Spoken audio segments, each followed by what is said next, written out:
안녕하세요. 배신의 장미입니다.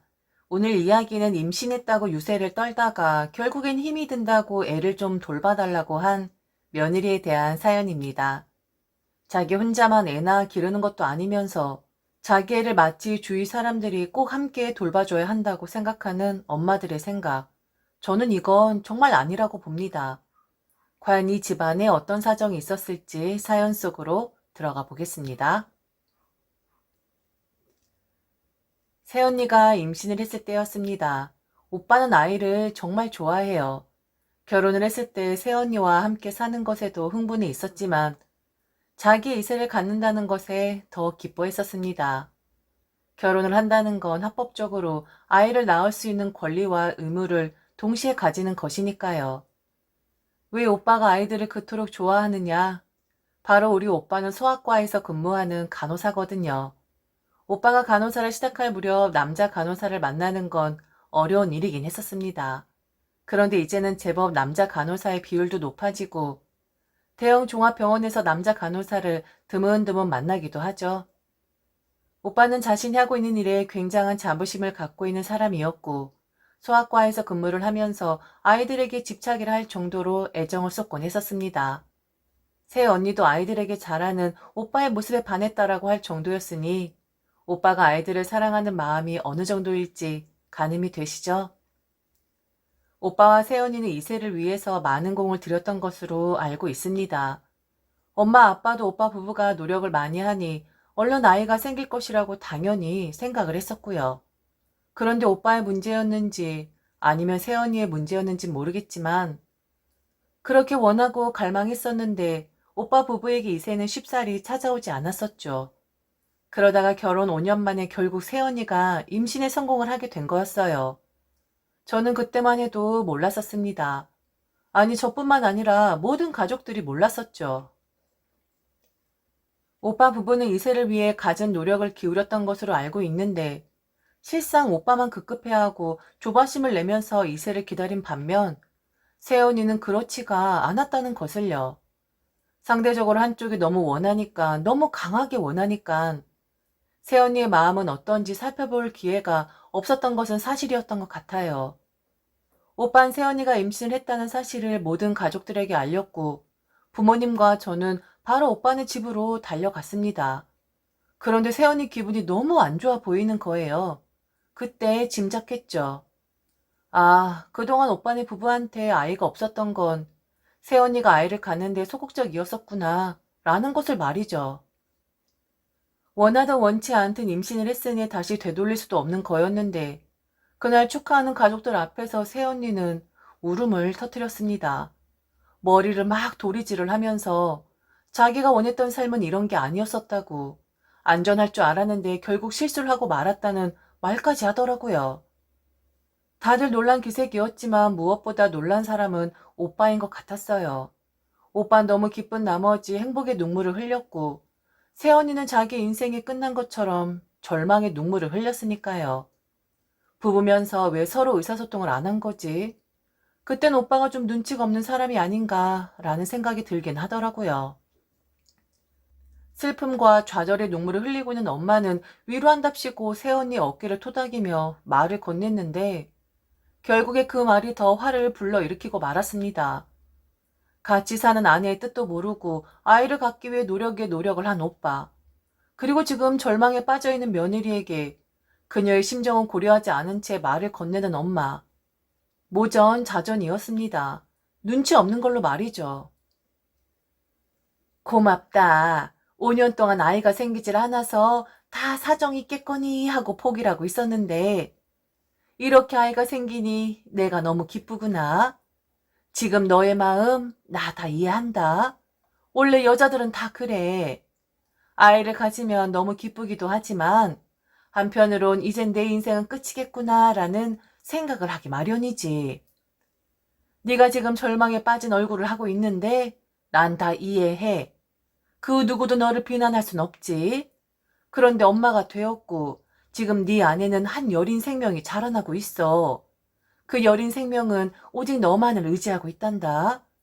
네가 울면 그 아이도 울 것이고 네가 웃으면 그 아이도 웃을 것이야. 축복 속에서 자라고 태어나도 인생사 쉽지 않은 것인데 이제 막 작은 생명체가 된 아이에게 절망의 기분을 느끼게 할 필요는 없잖아. 그러니 웃어라. 어찌할 방도가 없잖아. 우린 너도 아이를 많이 원한다고 생각을 했었는데 철없고 눈치 없는 우리 아들만 아이를 원했었던 거였구나. 그래도 네 신랑이 저렇게 입이 찢어질 정도로 좋아하잖아.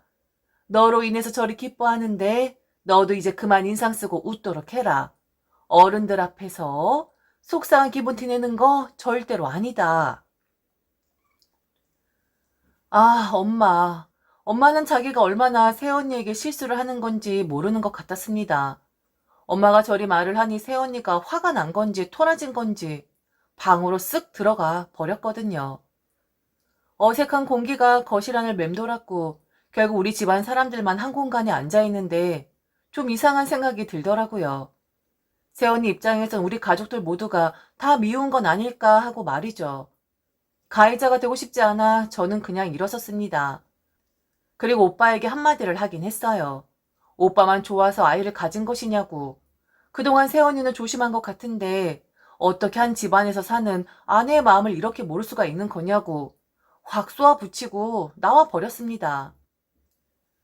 그냥 새언니 얼굴 표정을 떠올리니 찝찝한 마음이 들었습니다.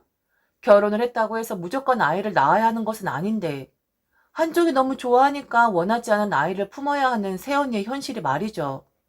새언니가 안 되었다라는 마음이 들었습니다. 그리고 과연 그렇게 태어난 조카는 행복할까? 라는 생각도 들었고요. 그런데 그날 이후 새언니의 행동이 180도로 바뀌었습니다.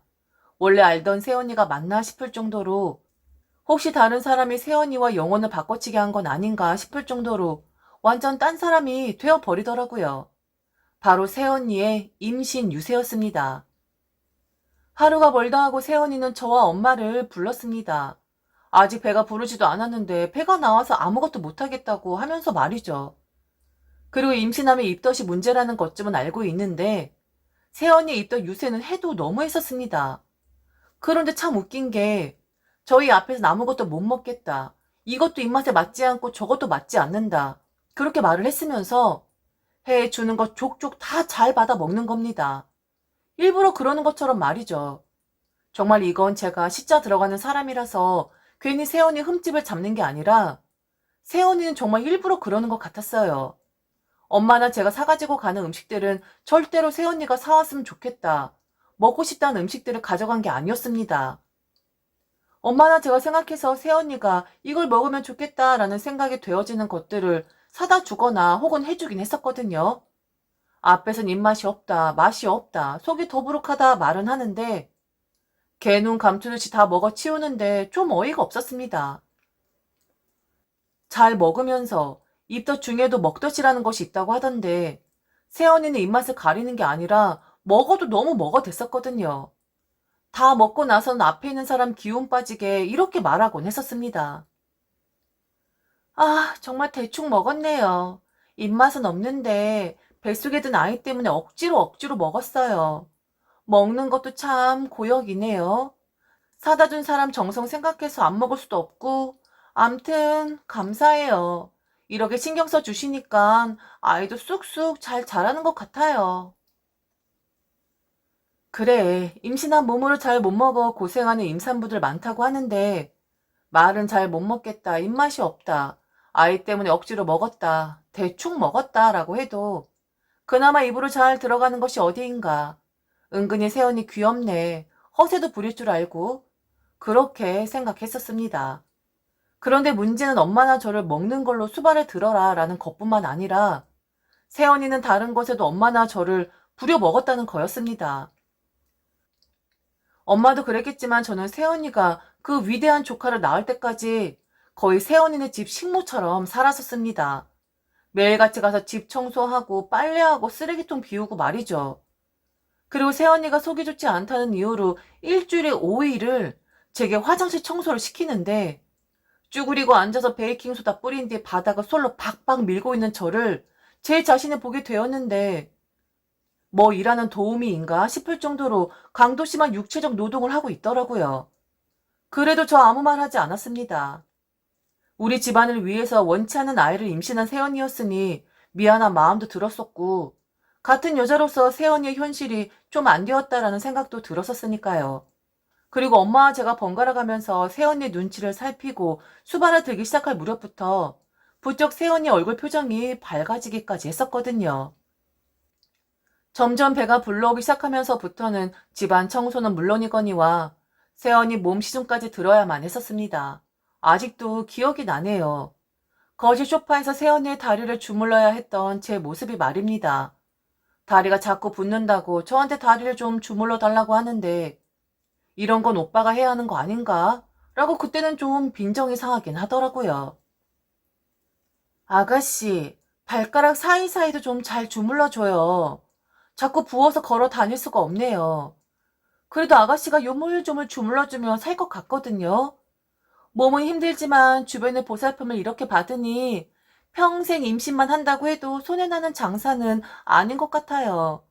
그리고 아가씨, 오늘 바닥에 스팀질도 하는 날이잖아요. 아까 그냥 물걸레로 하는 것 같던데. 가기 전에 스팀질 해주고 하는 김에 침대 매트릭스도 소독 좀 해줘요. 언제 했는지 기억도 안 나네요.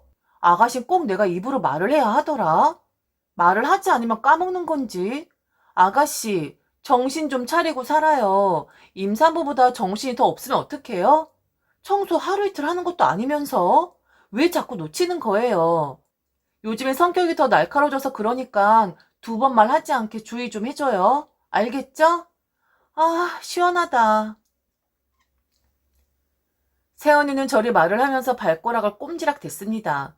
이건 아가씨인지 아니면 시종인지 가늠이 되지 않을 정도로 원하지 않은 임신을 했다라는 자기의 화를 저나 엄마에게 풀었었죠. 조카만 나오면 보자. 그럼 이 집구석을 향해선 오줌도 누지 않을 것이고 눕지도 않을 것이며 밥도 먹지 않으리 다짐했습니다. 그럼 저렇게 저는 엄마가 세연에게 불임을 당하는 동안 오빠는 뭐를 했는지 궁금하시죠? 오빠는 퇴근을 하고 나면 종놈이 되는 것 같았습니다. 아마 오빠에겐 더한 것도 시켰겠죠. 그래도 오빠는 자기 자식이니까 그렇다 쳐도 어떻게 엄마나 저를 그렇게 부려먹을 수가 있는 건지. 그래서 하루는 오빠에게 새언니가 좀 너무한다 하소연을 했더니 오빠 너도 나중에 임신하면 더 했으면 더 했지 덜 하진 않을 것이라고 제 앞에서 새언니 두둔을 하더라고요. 야, 잠깐만 그러는 거잖아. 몸 풀고 나면 너나 엄마한테 도와달라 할 일 없으니까 너무 뭐라 하지 말아라. 그리고 솔직히 새언니가 맨날 울상하고 앉아있는 것보다 낫잖아.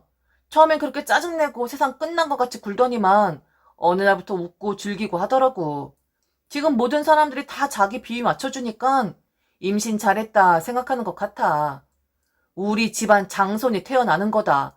그러니까 아니 꼽더라도 조금만 참아라. 정말 얼마 안 남았잖아. 그리고 이놈의 지지배야. 너는 더 했으면 더 했지. 나중에 덜 하진 않을 거다. 너도 그때 니네 새언니 가져다가 부려먹어. 설마 그때 네 새언니가 너 모른 척 하겠냐? 자기가 한 게 있는데. 남의 속도 모르고 저렇게 태평한 말만 늘어놓고 있더군요. 아, 정말 지옥 같은 나날들이었습니다. 다른 사람도 내가 일찍 나오는 경우도 있다고 하던데 저희 새언니 같은 경우엔 10달 꽉꽉 채운 상태에서 몸을 풀긴 했습니다. 그러니 나온 조카가 귀엽긴 하더라고요. 애가 꼬물꼬물 대면서 하루 종일 잠만 자는데 눈 좀 제발 떠주라 하고 앞에서 빌 정도로 조카에게 홀딱 반해버리긴 했습니다. 그런데 그것도 얼마 안 갔어요.